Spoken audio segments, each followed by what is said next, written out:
هتقف قدام ربنا تقول له ايه يا منافق؟ هكذا وصف مدير مدرسة مربي لأجيال، وصف كلامه للكابتن محمد صبري.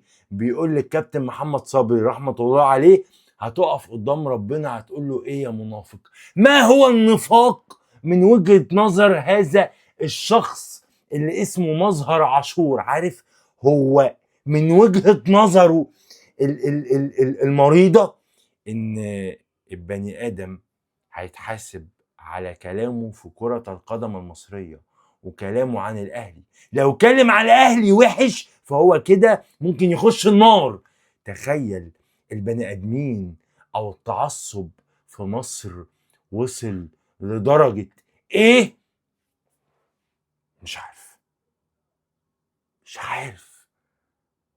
ده مربي اجيال، الاهلي والزمالك كل الانديه والكوره مش هتنفعك يوم القيامه.